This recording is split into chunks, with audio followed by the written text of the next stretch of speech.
2, you're on. Greetings, fellow Park Geeks. Welcome back to the show, Park Geeks, where we talk about all the various things that we enjoy about theme parks. I am Justin. Next to me are my friends Kurt, Raul, and Daniel. Hello. And this week for episode 3, we are going to be talking about one of the most notoriously known amusement parks that ever existed, Action Park. This thing, I can't believe actually existed. And there's someone I know in Orlando who actually does a lot of safety inspections for construction companies who build these rides and attractions. He would have a heart attack if he saw this thing. If you haven't seen it, there's a great documentary on HBO Max about it called Class Action Park, and trust me, it lives up to the name. And believe it or not, Kurt here was actually a survivor of the place. So Kurt, what can you tell us about this? Like, how much of this place was true and how much of it was exaggerated? I think there's some of both. I mean, we should probably start off and talk about what it was first, because not everybody knows what Action is. You go ahead, lead us. Yeah, so other people have things they want to share. Feel free to jump in. But Action Park was located in northern New Jersey. It was in a somewhat, I wouldn't want to call it mountains. You don't really have big mountains, but it was a hilly area of northern New Jersey, and it was a ski area in the wintertime. So it was big enough hills that you could ski, and they had chairlifts and stuff like that. So the owner of the park was looking for something to do to make money in the summer, and so let's build a water park and some other things. But they didn't just build any old ordinary water park at all. These are kind of like an extreme park. The idea was that you get to control the action, and this is not a tame place. You know, they kind of like the training wheels are off at this park, if you want to put it that way. Things are much more extreme, potentially dangerous, and tragically, and we have to acknowledge this, very sadly, deaths occurred at the park. And that's why it was called, people refer to it as Class Action Park because of the lawsuits. And that's all, I mean, this is kind of difficult. It's a very, very tragic kind of thing that we have to acknowledge going into that. And it was kind of like, I guess that's why I say it's hard to think how this place could exist in today. It could never exist now, that's for sure. But getting back to what the park was, it was divided into a couple different sections. Most of it was the water park area, with some extreme rides that you would never see anywhere else. And they had another area, which I think was called Motor World. And you had speedboats, go-karts, and these racing cars. I forget what they called them. They're kind of like they were kind of like mocked up to look like sort of like Formula One cars, like little mini Formula One cars. They're pure gasoline powered cars, and you went on a racetrack. You raced against time on that one. The speedboats and the go-karts were great. I spent most of my time in the water park. You also had alpine slides, which were also very notorious for being dangerous. They were fast.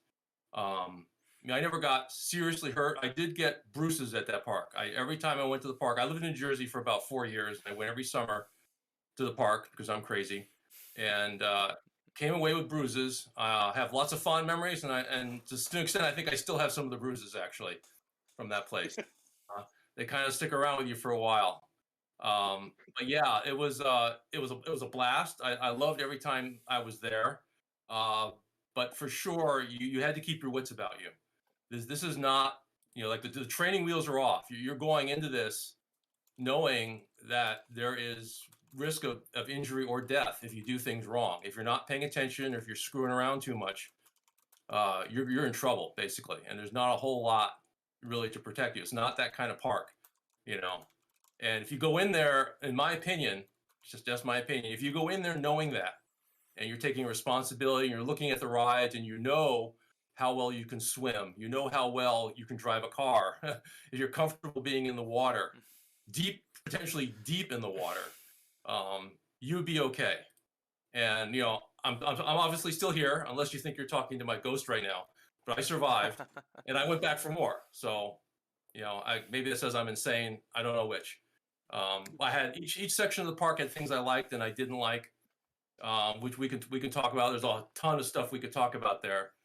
So Justin, do you have anything particular you wanted to start with? That was kind of like a bit of an overview of what the park is. So it's basically, you got the alpine slides, you had the water slides, and you had the motor rides. Were the three different areas. It was a 1 day, pay one price to get in type ticket. You do whatever you want once you're inside the park.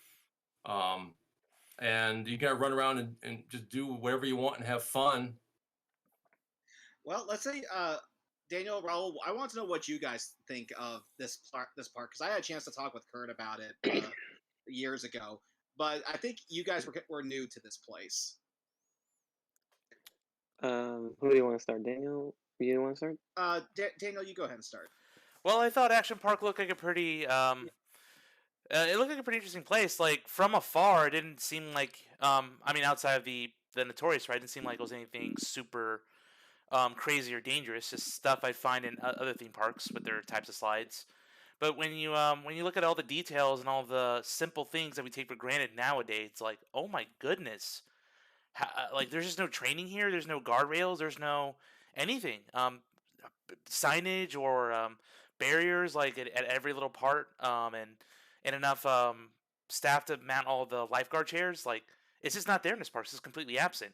It was like looking into like a slice of like Neverland from Peter Pan. It's just you go there and there's no rules, no regulation. People doing their own thing. People calling each other, expletives, um, all the time. This is the Jersey thing to do. And it's like this is nuts. It's like, is this a college campus or is this a professionally run entertainment center? It was nuts, but I'm glad it's getting the attention it deserves, and can't wait to talk more about it. So, Yeah, Raul, you actually just recently saw the documentary. What did you think of this place?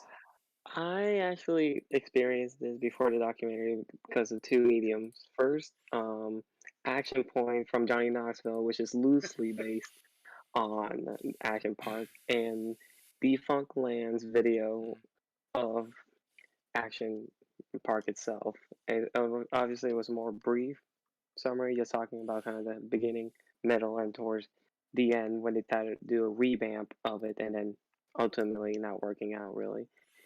And then the documentary, I was like, oh my god! Yep. And especially, I think I forgot who mentioned it. The slide that went like around, like a The loop, cannonball loop. cannonball loop. That was like, I would not do that. And like for me, I love roller coasters. I love intense rides. I've gone to various water parks, mostly in Orlando, and even I was like, yeah, I would not do that no matter how much they pay me, because I actually want to be able to walk. That looked like that would paralyze you just by looking at it. Yeah. And then the go karts, just like, oh, tinker a little bit so you can get it faster. And I'm like, people wanted to like get hurt. Like people wanted almost to like die. Like if you know how they say all millennials and stuff are, they're all like self depression and stuff. Imagine millennials in Action Park. Oh God. Oh boy, no. I think we have enough sense to be like, no, we're not doing this. This is definitely not You our era. you say this. You say this. Now, when I saw the documentary, the one ride that looked cool to me, but the guy who was talking about it, I think he kind of maybe over exaggerate just how, I guess you could say, dangerous it was. And it was another water slide. However, you would basically pop out of a mountain and then fall like 10 feet down into the water. Oh, Yeah, the Cannonball Falls, yeah. yeah. Was that really as bad as he described it? I don't think so. I did that one. I enjoyed that one. The only thing I didn't like about that one is the line was really, really long and really, really slow because they only had two tubes. Only two people could go at once. Then you had to wait for the person to swim out of the pool at the end. And so it's like two people could go every minute. And so it's like the line just doesn't move at all. So I didn't do that one much. I would have done it more. But that was a cool ride. That was it was definitely exhilarating. I'll tell you what unexpected, because the tube there's a pond that you splash down into, and the tube starts not very high. It's kind of on a hillside, so it's already kind of going downhill. And you climb up just a little platform. You go up. It's only like you only climb up like 4 or 5 feet to the top of the tube where they put you in, and it goes down. But what's cool is that they buried the tube underground. It makes it more fun. So you go down, the tube goes underground, and it goes parallel. It doesn't go straight to the pond. It parallels the pond for the ways. Then there's a 90-degree bend in the tube, and then it shoots out over the middle of the pond at the end. And that. So the first time I rode it was kind of unexpected. So I go down the tube. I put my, they have the bars there, so you pick up and you put yourself in, feet first, and you go down. And like within like a second or two, it's pitch black in there. I'm talking pitch black. And I didn't expect that. Because now you have no reference points. You're just moving. You can feel your back going against the tube, and you're just hurtling down this thing. It's not really steep. It's not, the incline's not very big because you're on a hillside already. So you don't really get ridiculous amounts of speed, but you have no. It's pitch black, so you have no reference points. It feels faster. And then I'm going down this dark tube. I'm going, wait a minute, there's going to be a bend in this tube any moment. All of a sudden, I hit this 90-degree bend. It's just on you before you know what's going on. Just as I was registering, wait a minute, this is going to happen in a moment. And then it happened. And I hit this 90-degree bend. It was like, whoa, because you kind of flipped you over on your side. It didn't hurt or anything. It was just kind of surprising. And then as soon as you hit that 90-degree bend in the tube, all of a sudden you can see this tiny little bit of light at the end of the tube. It's this tiny little pinpoint of light, and like within 3 seconds it goes whoop, and you're out in the open. And it's like you're there. It looks like it's like a mile away, and then 2 seconds later you're there. And the tube doesn't just put you into the water. Like most slides, you come down, you splash into the water, and it's all cool. Not like this one. This one, the tube ends in the air over the middle of the pond, about 8 feet in the air.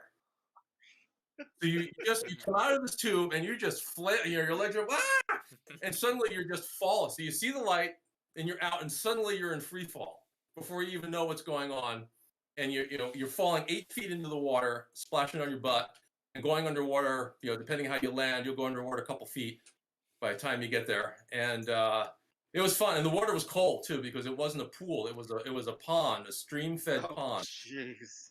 And remember, this is in the mountains, so you got like spring. Mm-hmm. It was rainwater, and some of it was snow. A couple months ago because they have skiing there. So this is like the residual of snow melt that's percolating down, through the hill and whatnot. But that I actually found that a lot of fun. The only thing I didn't do it too much because I didn't like standing in the line forever. But that was actually, but again, this is a really good example. You got to be really comfortable in the water because you're going to be falling in free fall. You're going to suddenly go underwater before you know what possibly is going on. So you have to be prepared for that. You're going to be taking a lungful of air as you're coming out and going down, or you're in trouble. So there's definitely danger at this park for sure. But if you know what you're doing, if you're a good swimmer, I think you can, it's a very low calculated risk. It's not really, if you know what you're doing and you're experienced swimmer or something like that, you'll be fine. So that was, Raul, go ahead. I'm just saying that was just fun. I really enjoyed that one. Raul, what ride stuck out the most to you besides the Cannonball Loop? The one where like you got into a tank with like that you threw balls at other people. Yeah. Oh, yeah. Did you ever have a chance to do that? I did. I think I didn't do it much, but again, that the Motor World, that was down in Motor World. Those lines were long, man. Oh God, they were painfully long. Because mostly you're talking about young teenagers who don't yet have driver's licenses, so they're gung ho trying to get behind the wheel of the vehicle, right? Because they can't drive anywhere else except here. It's the only place a teenager can go and drive is Action Park. But those were pretty cool. It's basically a little bit more dangerous version. If you remember, who's been to Disney Quest? Show of hands. Yes.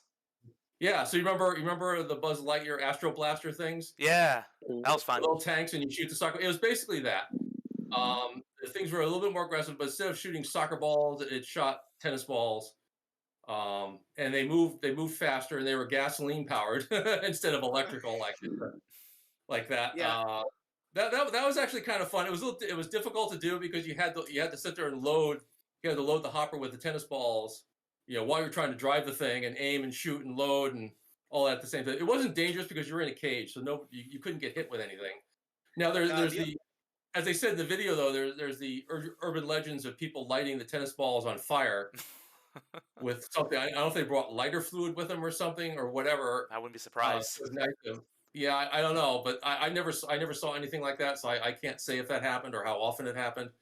When I went Well, there, that, it was fairly, you drove around the tank and you shot tennis balls at the other tank, and there really wasn't much you could. I didn't see anything. Assuming nobody's shooting firing tennis, on flaming tennis balls at you, there really wasn't much of any danger there to that one. well, I think, of course, well, the tank's too fast enough you could crash. That was about it. I mean, it is New Jersey. I wouldn't be surprised if they did put the firing Yeah, tennis balls in there. yeah. Daniel, what about you? What ride stuck out to you the most when you saw the documentary? What stuck out to me the most? There were a lot of plenty of them, but I think the one that the guy said was underrated, the Colorado River Rapid ride. Because the concept that went into it's like I want to simulate real rapids. And it's like no, Gene, we're not gonna do that. I don't have much engineering experience, but we're not doing that. And so just it was just a spectacle, just how people gather to see. Oh, will it flip here? And then just the log jams that happen from just improper. Yeah. That whole ride just demonstrates everything wrong with the park. Just people not knowing what they're doing. Turns. It wasn't designed where every turn can be clear. There's plenty of points where people got stuck or flipped over. And it's like that was always one of my fears going to a water park. It's like, what if I fall off the raft and I'm just stuck without a raft going down the slide, this big old slide? And Action Park, it's more of a common happenstance. So it's like, wow, okay. Yeah. Yeah, it was. Yeah, the River Rapids, they had a couple versions of that, a couple different ones. I went on the period I lived there. I only got to go on the first one, which was the individual tubes that you went down, and they put a bigger one in later on after I left New Jersey. Where you go down in a big group tube, which was a different one. Yeah. But the first one, I actually really liked that one. That was actually one of my favorite rides. You do get some bruises if you crashed into people. Yep. It wasn't really, it's always hard to quantify what dangerous is. I'm a strong swimmer. It's not deep at all. You're on it's not, fortunately, it's not concrete. It wasn't a concrete trough or even fiberglass. It may have been fiberglass underneath, but it was padded on top with foam. So it was like this, I don't know what you call it. It's a vinyl. It was foam, a thick, heavy foam, but it had a vinyl cover, so the water wouldn't soak into it. It was all kind of bound together. It was smooth and it was slick. And if you hit things, it wouldn't really hurt because it was padded. It was basically a big padded, river raft thing. Yeah, I know what you're. I know what you're talking about. I've seen stuff like that at water parks before. Like I said, that was actually one of my favorite things because you didn't have to wait too long in line, and it was a decent. Once you got on, it was pretty long, rapid. So you got pretty good bang for your buck for standing in line to get it. That was one of my favorite. The two things I liked the most were the Alpine slides and the River Rapids one, because you could go on it a lot and it was great on a hot day. But yeah, you did have jam ups with people. Somebody could be coming down on top of you, which was kind of annoying. They're coming over the next little falls, kind of like this, and landing on top of you. So you had to kind of be aware. So you had to pay attention to who's coming down behind you, and you had to be paying attention to what's in front of you when you're going down. And kind of try to work around that. But yeah, I definitely got bruises on that thing. Never got seriously hurt, but I loved it. The worst thing about that one that I didn't like, and this is kind of tells you what the park is like, is they had put it in that the first year I was there, it was added, I think the second time I went or something. But they didn't bother putting a walkway. They built it in the woods next to the existing stuff, and they cleared out some trees, but it was in the woods, and they didn't bother to put a walkway in from the bottom to the top. And you were just expected to go traipsing through the forest to get from the bottom. You go down to the bottom and pick up your inner tube, and then you're supposed to walk through the forest. Wow. No trail, no path, no nothing, up to the top. And you're walking on rocks and in bare feet on dirt. It's all dirt. Because people are walking, there's exposed roots, and you're trying to pick your way not to step on the really sharp rocks because it hurts like hell.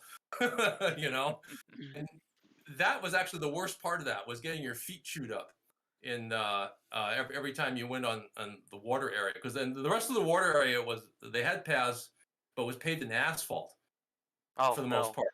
And you're talking walking on asphalt in the middle of the summer, walking on coals, like really hot. Yeah. And that actually my feet usually were in worse shape than anything else after a day at Action Park. Yeah. I always bring water shoes to water parks. Like I don't like walking on asphalt or anything like that. That was painful. Walking up the walking through the forest to get to the top of the river rapids, that was painful. I know they put a path in later, but they kind of like do things on the cheap at that park for sure. And it's like, who needs a path? Just make them walk through the woods to get to the top. People are smart. They don't need direction. Yeah. And plus, all the alcohol they sold. That's a perfect combination. Just go uphill. Yeah. Just go uphill. That's right. I forgot. They always sold a ton of alcohol. Alcohol, yeah. College kids paradise, or high school even. I guess underage drinking wasn't a big thing up there. I don't know. I don't drink alcohol, so I never went anywhere near the alcohol area, so I don't really know whether. I don't know if other underage teenagers were getting served or not. I'm sure they were. Maybe. I mean, back then the drinking age was only 18 back then. So. Oh well, still. Yeah. Now, Raul, what did you think of the documentary itself? Because I know you've had some experiences with various parks. Was part of you kind of questioning whether or not some of this stuff was real or not? Like at least the stories. A little bit, at least from my experience of, theme parks, as some of you might know, you don't necessarily just believe everything off the bat. But I guess you could also say, with enough people experiencing them, there has to be a truth somewhere. Like they always say, with every legend, there comes like a reason for that legend. So, at least in this case, I would say maybe some of the things could be true, some of the things could be just flat out lies, and there's some things more in the middle. With this documentary, I'm not gonna say, oh, everything's 100% a lie or everything's 100% the truth, because like with most documentaries, they are made from a certain point of view. No matter most documentaries, no matter what the subject is, they're made with a certain point of view. So you always have to kind of keep that in mind. There's some documentaries that I can't remember top of my head, but there's some that some of you will agree they can keep it like middle ground. No matter who's the filmmaker, they can talk about a topic, show both sides, and then you can let you make up your mind about the subject. Mm-hmm. So with this one, it was very interesting. Some of the things I was seeing, I could be like, yeah, I can believe it just because of some of the stories I heard, the newspaper articles, and the deaths and everything that was happening. It was hard not to believe a lot of these stories, and I do believe some of them are true. At least maybe good, maybe I say percentage-wise, 60, 70% maybe of them overall true, and then the others, mix somewhere in the middle. What, Daniel? Did you think some of these stories were a bit far fetched? Like, was there some which ones did you question? Well, the biggest point of contention I think was with Eugene. Everything he did with convincing people to go down a Cannonball Loop. I mean, to be offered $100 to do all that and just to go down the slide, like it's I don't know, like did he keep that up? He just hosed them down. That's all he did. Yeah, it's like we should talk about the Cannonball Loop more. People may not know what it is. Basically, like they talk about it in the documentary pretty well. It's like somebody got this crazy idea that you could do a water slide in your bathing suit and go through a loop, a real honest to God loop-de-loop, like on a roller coaster, and you're just in a water slide, and that's just an insane notion. And I actually saw this thing. I can't remember if it was there the first year. It was definitely there after that. It was only operating only once when I visited the park. Was it operating? But I remember I came into the park one time and I went over. I looked at that. It says no, you're not going to do a loop in a water slide. No, I looked at that. It's insane. I mean, it starts up pretty high. And it's steep because you got to get a lot of speed up. And at the bottom, there's this little loop. It goes whoop, at the bottom. And you think about the velocity you're going to have coming down there. And you think about the G-forces you're going to pull on that and what that's going to do to your back as you go over. And are you going to have enough momentum to make it around the loop? And according to the documentary, not everybody did for that as they were trying to test it out. And people were face planting onto the top of the inner surface of the top of the loop and coming out. And there's also this minuscule little splash pool at the bottom that you're supposed to land in. And it's just like, no, I didn't go near that thing. I watched it for 1 year when they were running, and I watched people coming out the other end, and they were coming out all different orientations. So you go in feet first, but there's no telling which way you're going to come out of that thing. Yeah. And people were coming out upside down and Oh. sideways, their arms and legs flailing, and people had so much velocity they were like skipping all across the splash pool all the way to the very end. Off of it, the splash pool was nowhere near big enough or deep enough for something like that. That was insane. Now, this is where I say you had to keep your wits about you. You had to know your limits. And I looked at this as there is just no way I'm doing that. There's just no way that's safe. They said 9 Gs the average person would feel of average weight going down that slide. That is intense. Mission space, for example, is 3 Gs, and that's controlled environment. So 3 times that force. Go ahead. Yeah. It does make me wonder, like, how fast would you actually have to go to do the loop successfully? Like, how big would this have to be? Pretty fast. It was you had to climb up a pretty tall structure. That's what it looked like, yeah. Yeah, I mean, there was a lot of stairs going up there. I can't really. It's hard to estimate the height. It's been so long back. Well, I think the top of it was probably 4 stories high. Maybe 5. It's somewhere in that range. I think about 4 is about right. It was high, and the descent tube, it was steep. Man, that thing was steep. Jeez, I mean, yeah, like no engineer or whoever it is who constructs these things or thinks them up. There's no way this person was a professional who came up with this.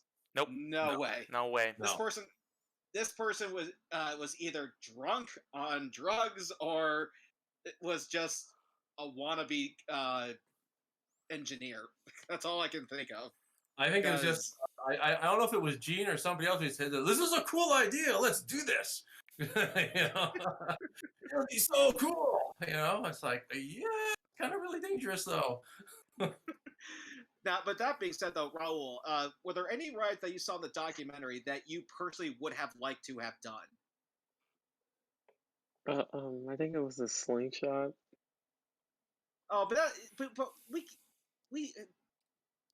let me make this a bit clear. What action park exclusive ride would you like to have done? Like here, I'll start you off here. Here's one that I would like to do. I saw this water slide you go down where you have some sort of a mat, and you actually would get enough speed and go airborne off the slide and land back down. Yeah. That to me looked kind of cool. I'm not gonna lie here. That's something that I would have liked to have tried. Did you get to do that, Kurt? I did not see that. I don't think that was there the years I was there. They may have come in later. I'm not sure I would do that one. I mean, it depends. You go airborne, you're going to come down. It depends how much padding they have on the slide. I don't really know because I saw the video. The people, they're up like 10 feet or more in the air, and that's really going to hurt when you land unless that thing is really padded. So that one I might not do. Well, I do know, for example, in professional wrestling, when someone actually goes does like a face plant, they put their arms up like this. That way their arms take the impact. So at least now with me knowing that, if I were to go down that slide, that's how I know how you take the fall. But anyway, Raul, what action park exclusive ride do you think you would have liked to have tried? Myself? Okay, I would love to try I guess the Roaring Rapids, if I had to pick one. Mm-hmm. Just because it looked insane. It did. Rapids were fun. I really enjoyed the Rapids ride. What about you, Daniel? Tough question because even these rides are kind of rides of experience like other parks, but I think I think maybe I guess the Aqua Scoot was pretty cool. The one where you go on the rollers. Yeah, that's the one Kurt was talking about. Yeah, that was fun. Yeah, I enjoyed that one a lot. The only thing I didn't like, again, it had a long line. Didn't have very much throughput, but it was fun. Yeah. I didn't think it. In the video, they said that one was like really, really dangerous, but I don't really see what the danger was. The only thing that would be dangerous is because you're in a trough on the way down the hill. The only thing bad would happen if you're supposed to hold on to the handles on the side of the sled, but if you do something stupid, like if you panic and you try to grab the barriers alongside of you, that you'd really get hurt if you tried to do that. So as long as you don't do anything stupid, you'd be fine because the Yeah. water isn't deep at the bottom at all. Well, from what they said, basically, when you go down this thing, you're supposed to lean back, not forward, when you're sitting in this Mm-hmm. trough. But there were some people who didn't quite get the memo, and they would lean forward and they would tumble down. They'll face plant, yeah, into the water. Yeah, you'll face plant at the bottom. If your weight is forward when your sled hits the water, you'll definitely face plant into the water. Pretty much everybody wipes out the first time you go down because you don't know how your orientation, you don't know how to balance and keep your weight. I know I wiped out the first time, but it wasn't painful. You don't have that much speed. You're on the water, so you're not really falling very far. You're just kind of splashing into the water, and the water's not deep. It's only like 4 feet deep. Okay. Because there's nothing, there's no momentum to send you underwater. It's just the point of the flood is you skim, you come down this hill and then you skim across the water, and once you get the hang of it, you can go pretty far. I almost made it all the way across the pool to the exit side. Once got pretty close. Oh wow! Yeah, see, the skimming part's probably the part I want to try the most because I do a lot of bodyboarding here in Florida, and I think that's really cool when done well. I also done skimboarding, and yeah, it's just like when you get it, you just feel awesome trying to glide across the water that way. Yeah, when you're sitting here holding on, just kind of skimming along the top of the surface, it really is quite fun. The only thing that I didn't like was the line because everybody wanted to do it, so I'd have a really long, slow line. Mm-hmm. Ladies and gentlemen, let me make one thing clear about Kurt. He hates lines. I mean, with a passion. If there's a wait time longer than 15 minutes, he won't do it. Oh man. I have been to theme parks with this guy. He is so picky about that. Hey, Kirk, you're exaggerating a bit about the 15 minutes, but mostly my impatience comes with rides I've already been on 100 times. Because if I've already done it 100 times and I don't need to wait to do it again, I'll go do something else. Yeah. But there are lines I wait. When the Indiana Jones ride first opened at Disneyland, I had an hour plus wait, and I did it every time. And same when Star Tours originally opened in 1987. 86, 87. I can't remember when the original Star Tours opened. That one I stood in line over an hour every time. I think the first day I was there at the park, I think I did it something like 6 or 7 times, and an hour each time. Because in 1986 or 87, whenever that ride first opened, that was like the ultimate technology ride. There was nothing else that could touch that, so that was worth the wait. So something like that I will wait for. But yeah. But most of the time, I don't like waiting in line. So I'll just go do something else, because you didn't have to wait very long to do the river rapids at all, and you didn't have to wait all that long to do the alpine slides.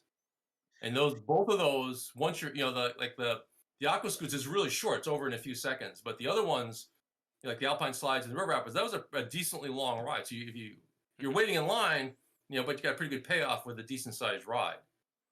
Yeah, the alpine slides were pretty heavily featured in the documentary. Were they as dangerous as some of the people in the movie made them out to be?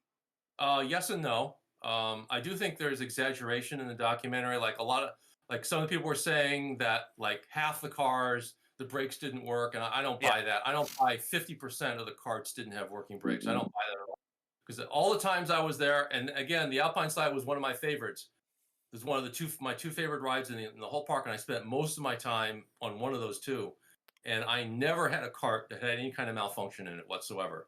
And once you see the carts and you see how they work, the design is so simple that if it's broken, you're not going to even move at the top of the station. You'll know right away. So I really find it hard to believe that there's people claiming 50% of the cars didn't have working brakes. But yes, but going back to your point, Justin, those were potentially dangerous because there was nothing stopping you from flipping out of the trough. There's no track, there's no rails, there's nothing holding you on there. You just have to know what you're doing, and you have to gain some experience. They do encourage you. They don't force you, but they tell you really need to go down the beginner track before you go down the more advanced ones. They had 3 tracks.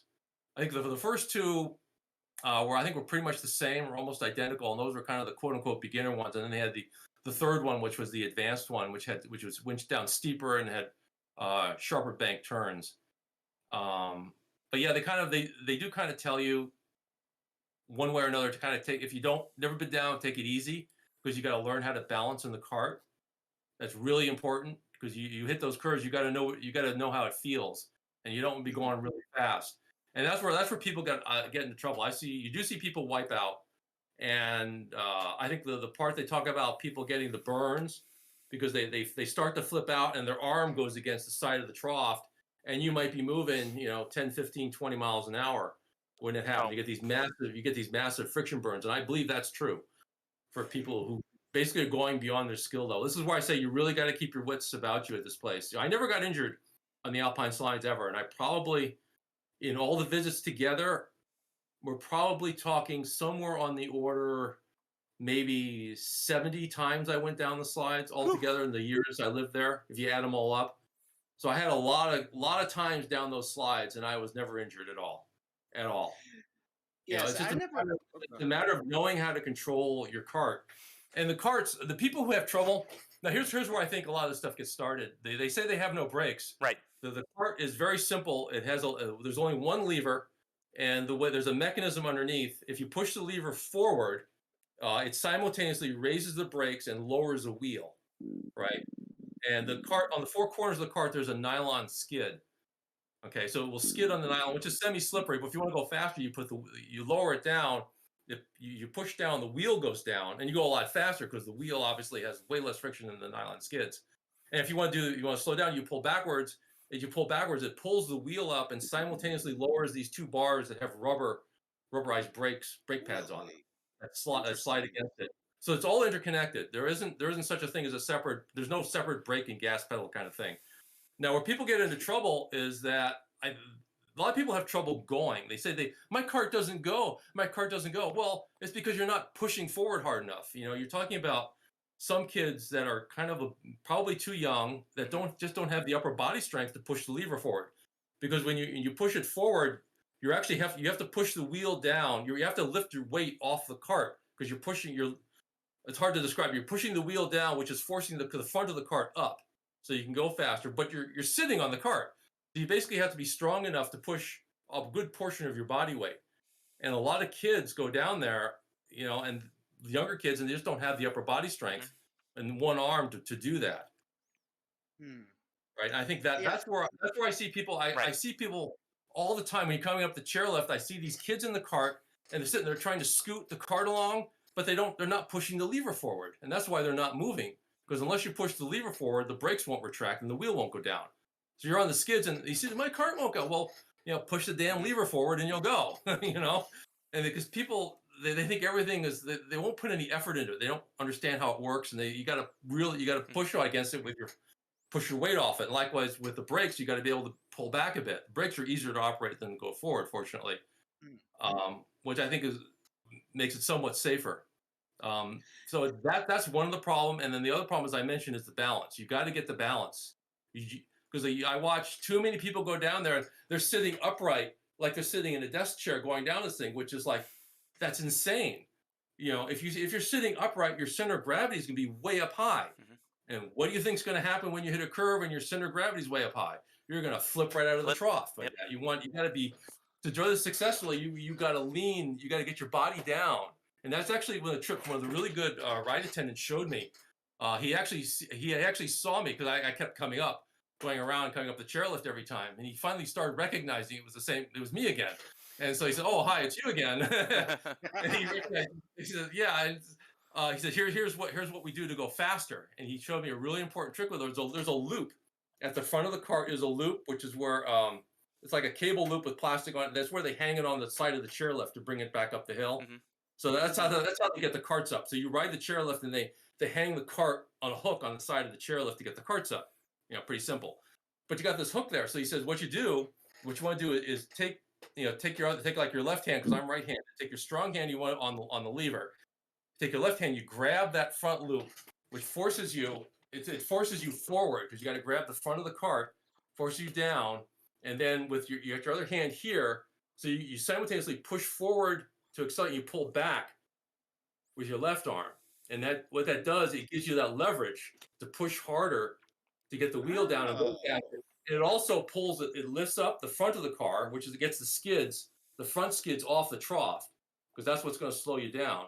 So you get the skids up off the trough. You're getting more leverage on the wheel, and also it forces you to lean forward and down. Your center of gravity is low.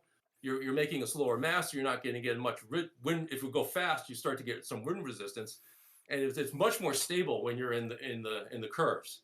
When you're down low, it's way easier to handle the curves. And so that was like excellent piece of advice on that. And then once he taught me that, I said, "Oh wow, this is really fun now." And you could really haul ass going down there. Once I got comfortable, once I got used to the advanced trough, the advanced course, I've been down enough time. I knew where the hills were. The dips. There's some pretty big dips on that one, and tight curves. And you got to know where you can go airborne if you're not paying attention. You got to know where everything is. And once I got used to it, and I knew where I had to brake. Okay, I have to brake here. I know there's a dip, and I'm gonna go airborne. If I go faster than this, I have to keep my speed to this. And it's just blazing fast and fun, But you got it. You can't do that though until you practice a bit. By the time I was doing this, I'd already been down like 10 or 15 times on the other one, so I kind of got the hang of it. But yeah. If you try to drive that way, there's nothing stopping you from going down your first time trying to go down this thing at full speed, and you're gonna crash. You definitely flip out. Yeah, Raul, Daniel, do you think a ride like that could exist today? Absolutely not. No. Oh, they do. No, they do.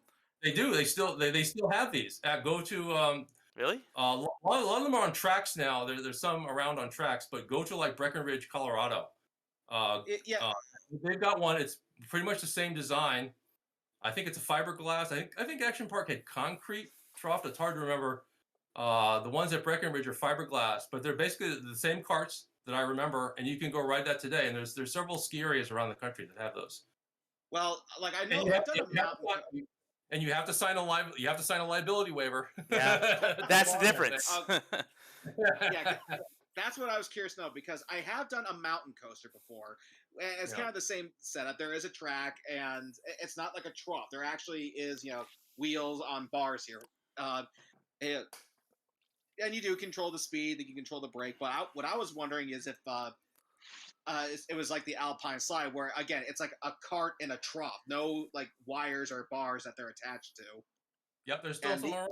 You can still ride those.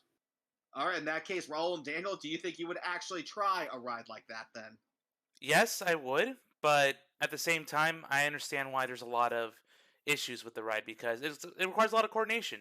And when you're designing a ride, you're supposed to take, the human, you have to idiot-proof it somewhat. Otherwise, people are going to abuse it or just mishandle it or think they're ready for something that requires... I mean, it may sound simple because you're so experienced, but for the average person... who probably doesn't have a good understanding of physics, they go down this thing, they're more likely to crash. So I would be comfortable doing it, but I can see why a lot of people wouldn't be comfortable for sure. It's just too much control to the rider. When I was at Breckenridge a number of years ago, I did in the summertime. I did the slide, and as I was coming up the chairlift over it, I saw this. They have carts that are large enough for two people, so an adult can take their child with them in front. And they started coming down. They hadn't come down.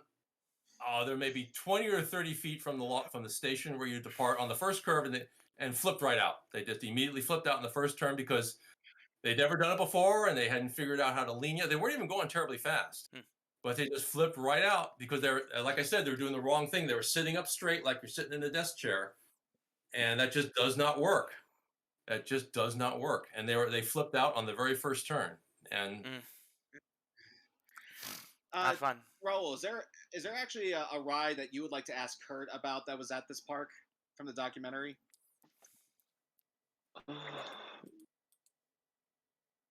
It's hard to like. Which one would you say was the most like safest ride? Like, what ride would you say was actually the most safest? The safest. Yeah, they did have some more. They did have at least when I was there, they had a couple of the more quote unquote normal water slides like you would find at a Disney park. They did have a couple of those where they give you the little mat and you go down. They weren't terribly steep, and they weren't terribly exciting either. So I think I would put those as the safest. That was I think the only thing I would pretty much say was safe. I think everything else did have an element of danger. The wave pool, if you stayed in the shallow end of the wave pool, that would be pretty safe. The problem came when people who couldn't swim strongly got in the deep end of the wave pool. That was a pretty extreme wave pool. We're not talking waves like Typhoon Lagoon, or actual waves that break. But we're talking about pretty choppy water, and it's fresh water. It's not. That's what, as they said in the documentary, that's what freaked a lot of people out, caught them are unsuspecting, because they're used to swimming in the ocean where you have a lot more buoyancy in salt water if you're in wave, and this is fresh water, and you don't have that. And there's a big deep end to that wave pool, and if you're not a strong swimmer and you get tired, you're in trouble, because you have to tread water. You have to spend a lot more energy treading water when those waves are coming, because you got waves. They're like 4-foot swells, 4 or 5 foot swells coming at you. And if you're in the ocean, it's not so bad because you're so buoyant in the salt water. You just kind of go up with it, and it's not too much of a big deal. But this is fresh water, and when that wave comes, you gotta tread extra hard to get up over it, or you're going underwater. So that was one of those things. If you stayed shallow, if you're not a good swimmer, I wouldn't go past 4 or 5 feet deep in the pool. It's like at anybody's been to Typhoon Lagoon or Blizzard Beach, the wave pool, it starts at like nothing, 0 depth, and ramps down. So you could pick where you wanted to be in the wave pool. But definitely the deep end could potentially be dangerous. That pool got really crowded on hot summer days too, which is another danger element.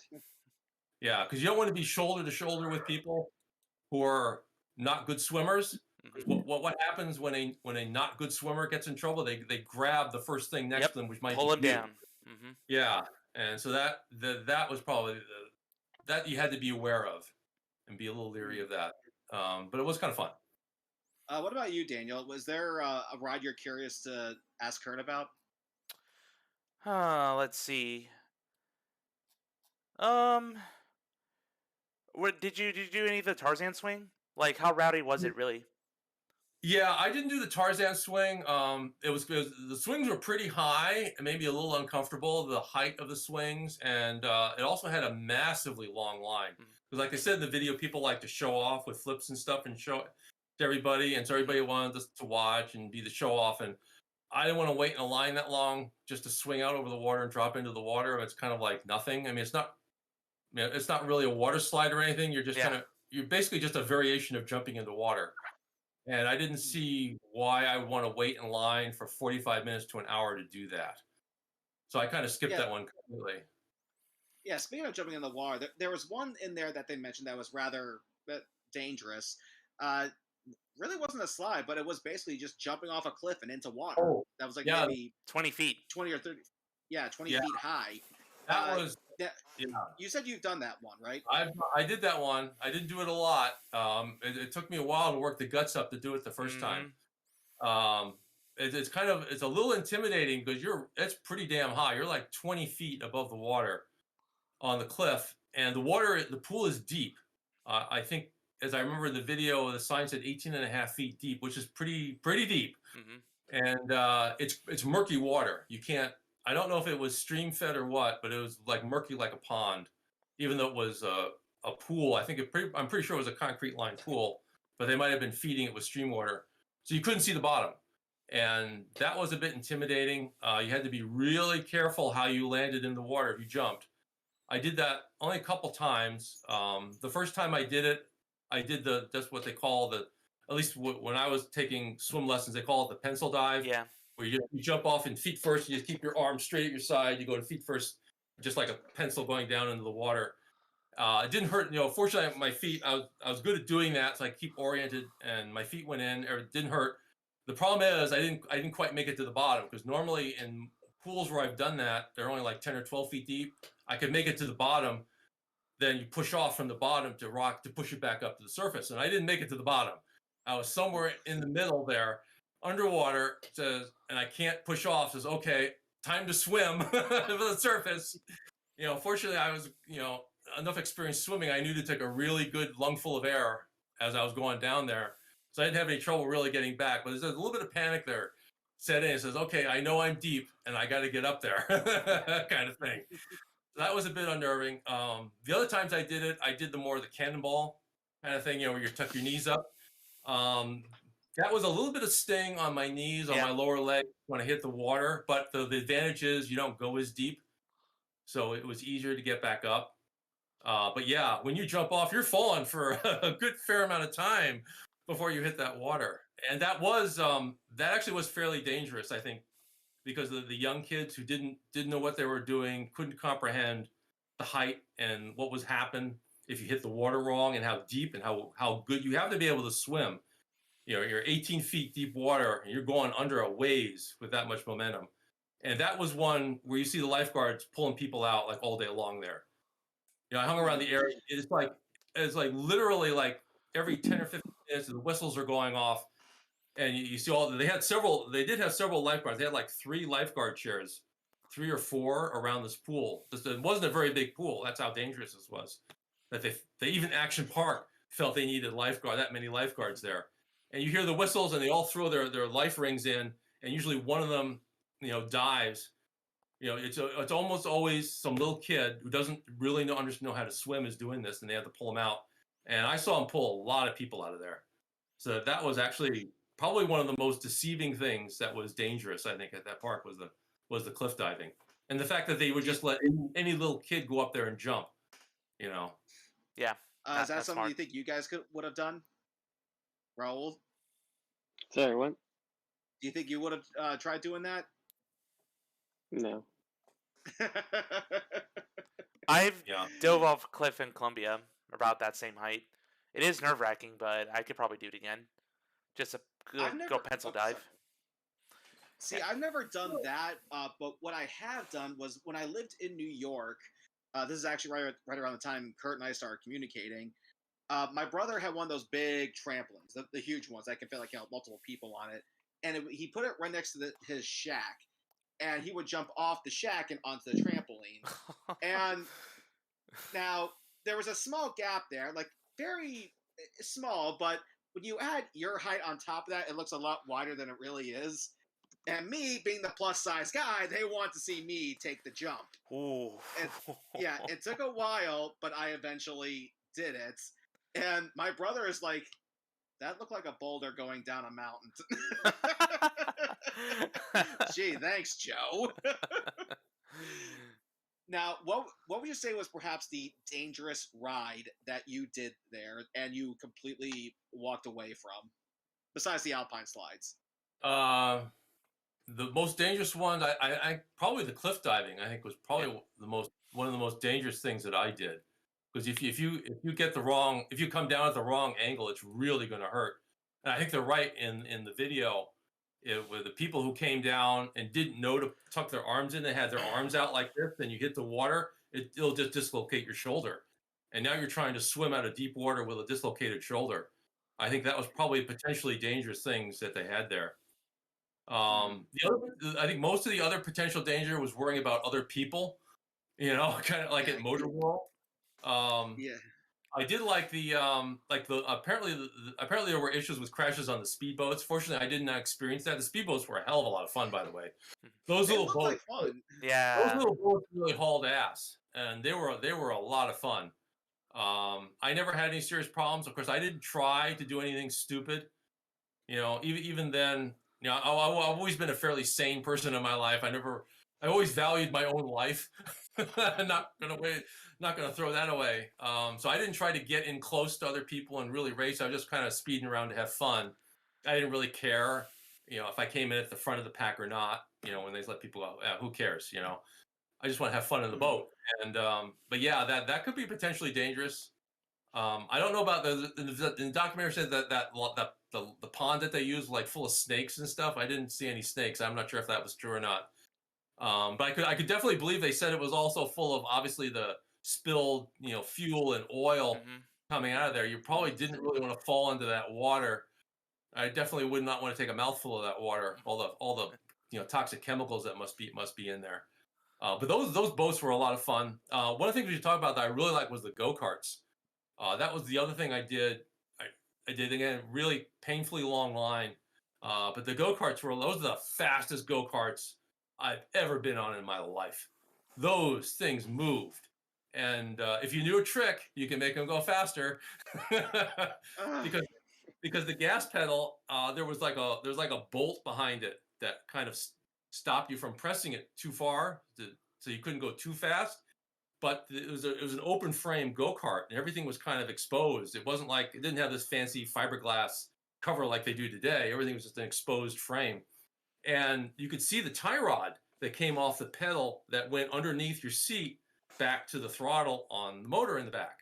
It was just exposed there. And funny thing was, you could actually, it was right at the bottom of the pedal, and you could put the heel of your shoe onto that tie rod, and which means you could push it with your heel farther than you could push with the pedal. And so you could, by doing that, rather than pushing on the pedal, you use your heel to push the tie rod.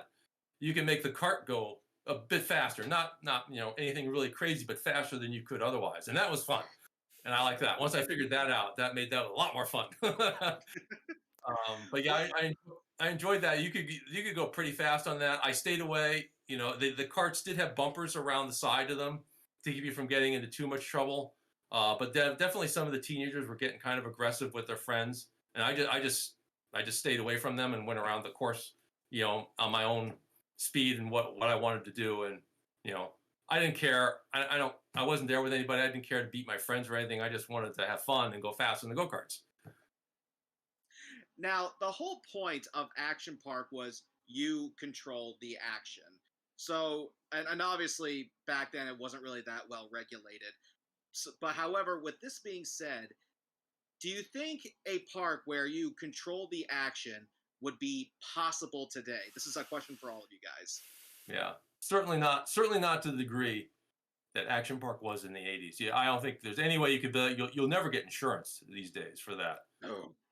Yeah, so I don't think Action Park could not exist the way it was, for sure.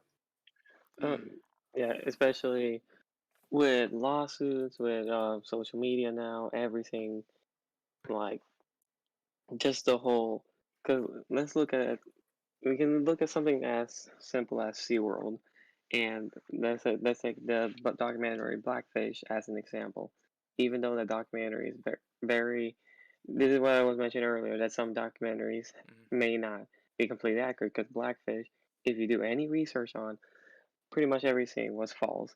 They just wanted to make SeaWorld look like the bad guys, and then it did hurt SeaWorld for a long time. That basically ended their breeding programs for the whales, but that's beside the point. With Action Point being, let's say, around now, it would not make, there would be too many lawsuits. People are dumber than ever. Yeah.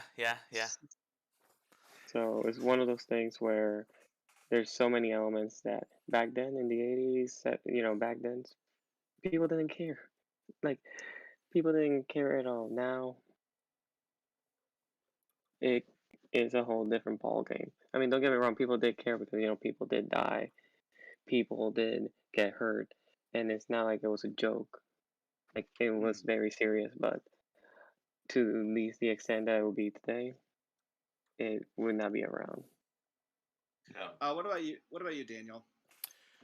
To an extent, because I've been to places where there's a place in North Carolina where you can do a lot of extreme stuff, and it's like kind of unregulated. Like you can go hiking as far as you want in the woods and do your thing, or go down, rapids or zip lines. But they all have to pass some sort of safety check. So the control, the amount of control that riders have is not to the same extent as Action Park did, where they had the most control. Like there's no railings or the design of the rides that that would keep you in line. So you go at your own risk, and yeah, like Earl said, that wouldn't fly nowadays. But we can see pockets of it where they do make you sign a waiver, and they do make you aware. Hey, people have gotten hurt, people have gotten lost, and I've seen it firsthand in Colombia. Like I went spelunking in a cave, and that was very dangerous. I sprained my knee a little bit on my way down, but it was slated to go back up. So you go at your own risk. So it's you can still find those experiences, but to the extent Action Park, I think it won't happen again. It's too many lawsuits. Yeah. For me, to me, if we're talking specifically, again, you control the action. I think at some point we will see rides and attractions where you can control how fast you want it, how bumpy you want it, how smooth you may want your ride. Obviously, depending on the ride. But if we're talking control the action in that sense, I'd say yeah, something like that is possible. But if we're talking like what Action Park was like, no chance in hell, no, none whatsoever. So with that being said, we'll end it on this, Kurt. Would you say Action Park was as bad, or at least it lived up to its reputation as people said? Yeah, it certainly is a notorious park. I mean, I feel kind of both ways about this. I mean, there are the tragedy of the people who died there. You don't think about going to an amusement park and people losing their life. That's just an outright tragedy. And Yeah. you know what can be done about that. But there's also an aspect. Are you taking responsibility for what you're doing? If you look at it and it says, okay, is this in my ability set? Do I have the ability to go on this? Do I have the skills to be in 18.5-foot deep pool of water? Things like that. I think it can. You can obviously survive it, because I survived it and I went back for more. So it's the kind of thing that you can do. In some sense, it's really hard to kind of quantify it, because it's an amusement park and you don't really think about amusement parks aren't supposed to be dangerous. But you think about all the highway deaths and accidents that occur all the time. I mean, a car is basically, you're in control, right? And tragically, people die every day on the freeway because they're in control, and we still sell cars. You can go out and you can buy a car. Even though tragically people die every day, and it's really kind of leaves me of two minds about whether or not parks like this should exist or not. It's kind of a difficult issue. I think it was dangerous, but it didn't have to be dangerous, which is the tragedy of it. I think a lot of it was the parents should not have let their young kids go there unaccompanied, unsupervised. I think that's a tragedy right there. Or at least teach them, like, look, you're not supposed to be showing your balls as soon as you jump off that rope, right? Yeah, I don't know what went on there. I didn't hang out about the Tarzan swings very long. I'm glad I didn't. Oh man! Now you know why the line's wrong. Yeah. Free show, free the Jersey way. You got to show off whatever you want. Yeah, maybe that's a New Jersey thing. I don't know. I lived in New Jersey for 4 years and I left. Yeah, because watching the documentary again, it actually felt it felt more like a referendum on the people of New Jersey, not so much about Action Park, because it's like, you guys know you're not supposed to do that, right? Like, there is such a thing as common sense. I mean, yeah. But they just went, bye common sense. I don't care. Yeah, that's kind of the tragic part, is people kind of throw their common sense out the window when they go to a place like that. And yeah, I think maybe the place like that needs to have a minimum age before you can come in. But there are some awfully young kids there, and there really wasn't anything there, I think, suitable for young kids at all. Probably a good idea. Yeah. There should have been an age limit, and I think some of the more extreme things, probably these days, you definitely have to have a liability waiver, which means you'd have to have, because any minors can't sign a liability waiver. Their parent or guardian has to sign that. So that would maybe mitigate some of the problems. I don't really know if that in practice that would work.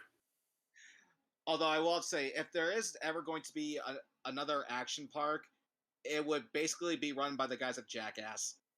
Jackass Park. They're professionals. Yeah, we're trained under the supervision of professionals, and so will your kids. Yeah, great role models to have. Yeah. I probably would trust them more than Eugene, honestly. Like, the way they portrayed Eugene in the documentary, it's like, I wouldn't trust this guy one bit. He just seems like a sleazy, corporate guy. The park was definitely done on the cheap. Everything was kind of flimsy and kind of run down. The food wasn't very good at all. And, it was definitely no atmosphere to the place. It was just everything kind of ramshackled and thrown together, which was kind of disappointing. It could have been a lot nicer place from that point of view, but that would have cost money and cut into profit, so they don't want to do that, of course. Yeah. Kind of a shame. Raul, what did you think of this guy Gene, who was the guy who basically built the park? Because it seemed like this guy, like, yeah, he wanted to have fun, but he just did not care if you got hurt or not. Oh no, yeah, he like Kurt said, like in it for the money. Like he did not care. As long as he made a profit, as long as someone maybe didn't die, he could care two shits. Yeah, like I got Yeah. what the documentary is saying, and I do believe it's right. Like, yeah, we can self-govern. I do believe that's true, but you got to make sure the parents are training their kids how to self-govern here. It's like Yeah. wait for him to get out of the way first, and then you can jump. Yeah. Okay. That's simple And to Well, teach. and that's the big problem is at what age do people are they able to be responsible for their actions in an environment like that? We can't tell. That's the big question, yeah, and plus, it varies. That's why I kind of that's one of the things that I didn't like the most was the lack of parental supervision over the young kids. I think they would have had a lot less injuries if the parents were, paying more attention to what their kids were doing. yeah. There was one last thing I wanted to ask. I'm trying to remember it here. Uh, but would you okay? Now I remember. A lot of people who did go to Action Park, who survived it, will say they actually think they're. I guess you could say better people because they learned how to take a bump from this park than people nowadays. Would you actually say there's some truth to that?